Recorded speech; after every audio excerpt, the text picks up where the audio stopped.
Nå, men lad os prøve at kigge på, hvor nemt det rent faktisk er at bruge sin MediaNAS, når man har installeret sit software igennem Synology-klienten, som følger med på CD.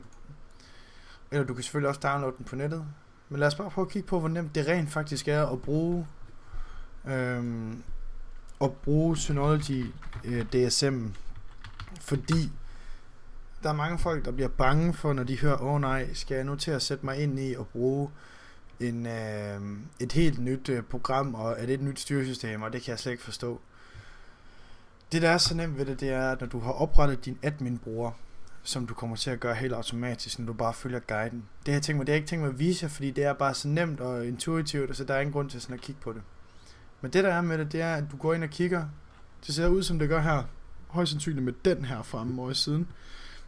Hvor du kan se, hvor mange ressourcer din maskine den bruger, og hvem der er logget ind, og så videre, så videre. Og om din harddisk har det fint, op i tid, og så videre, så videre. Det vi skal kigge på, det er, hvordan vi installerer forskellige stationer på din NAS, fordi, som I kan se, så har jeg fotostation, jeg har cloud station, jeg har download station, og der er noget, der hedder pakkecenter. I pakkecenteret, utrolig nemt at bruge. Der går du bare ind, og så kan du se, hvad der er installeret. Der kan I se, at jeg har installeret lidt forskelligt, for jeg har eksperimenteret med nogle forskellige server, og der kan man bare trykke start og stop og så videre, hvis man ikke vil have dem til at køre. Og som I kan se, så er der nogle opdateringer til de forskellige apps her, fordi det er et stykke tid siden, jeg har pillet ved den her. Det er nemlig min personlige NAS, det er ikke 413 J'eren, som jeg har unboxet og reviewet for jer. Under tilgængelighed, der kan man installere forskellige ting. Og det man kan installere, der er jo tredjeparts apps. Der er jo altid folk, som producerer fede third party apps, som kan hjælpe folk med at custom deres Synology NAS. Det bliver endnu federe og endnu bedre og mere intuitivt og nemt at bruge. Det jeg tænker vi skal prøve at kigge på, det er for eksempel Video Station. Så kan I kan prøve at se hvor nemt det rent faktisk er. Man trykker installere, så vælger man den harddisk man installerer det på, og jeg tænker jeg installerer det bare på den her. Der har jeg alligevel alt det andet.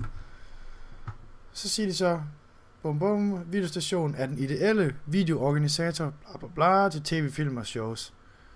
Jeg trykker bare anvend. Så helt automatisk så begynder NAS'en at downloade softwaren, og den installerer automatisk softwaren bagefter. Og når den er klar til at køre, så kommer der basically bare en menu frem, hvor den siger, jamen vi er klar til at gå. Og så fungerer det. Så der er virkelig ikke mere i det. Det er ufattelig simpelt at bruge de her ting. Og lad os sige, at vi skal ind i File Station. Jeg ved godt, jeg går lidt hurtigt igennem det, men altså I forstår jo godt, hvad det er, som foregår på de her maskiner her. Som I kan se, jeg har min vlog sammen med min kæreste, Anders og Nina. Det kan jeg prøve at illustrere for jer, hvor nemt det er. Ja. Kom, videre. Som I kan se, man laver bare en mappe, så kan du dele mappen, og når du har delt mappen, så er den på netværket. Det som er så smart ved det, for eksempel på Mac, når man åbner et nyt Finder-vindue, automatisk dukker NAS'en op. Min hedder MediaNAS, som I kan se herovre. Bum, Video Station er installeret korrekt. Så kommer alle dine mapper frem, som du har delt på din maskine, og bum, så fungerer skidt bare. Jeg synes det er så lækkert, at det er så hurtigt at bruge, og hvis der er noget man ikke, for eksempel hvis man siger, Mail Station, det er faktisk ikke nødvendigt at den kører, fordi så kan vi bruge ressourcerne på NAS'en til noget andet. Jamen det man gør, det er at man trykker bare stop, og så står den lige og behandler, og så er det faktisk, så kører den ikke mere, og så kan man arbejde videre med sin maskine. Det er i hvert fald noget, som jeg sætter stor pris på, er, at det bare er nemt og hurtigt at bruge, og man skal ikke rigtig sætte sig ind i så meget, fordi det bare er så nemt. Og det er sådan, skal det være. Det skal være bare plug and play, så alle kan finde ud af det. Så selv teenage piger, der installerer det her, bare lige ser en YouTube-video, og så kører maskinen bare for personerne. Det skal være nemt intuitivt. Men ja, jeg tænker, der er ikke rigtig andet så meget at vise, fordi det kommer helt automatisk. Ens workflow med de her Synology NASes her, det kommer helt automatisk. Hvis der er noget, man gerne vil sætte op og så videre, så læser man lige hurtigt, og så kommer man videre. Delte mapper, som jeg fortalte om før.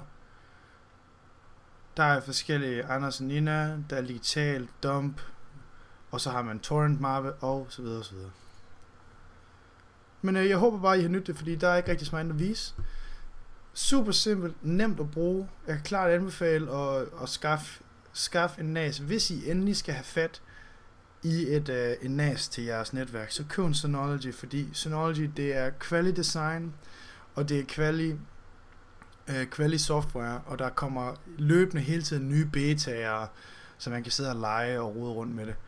Klart anbefale det over Netgear eller andet. Så jeg håber, I har nyttet det, og subscribe og alle de ting der. Ha' en god dag.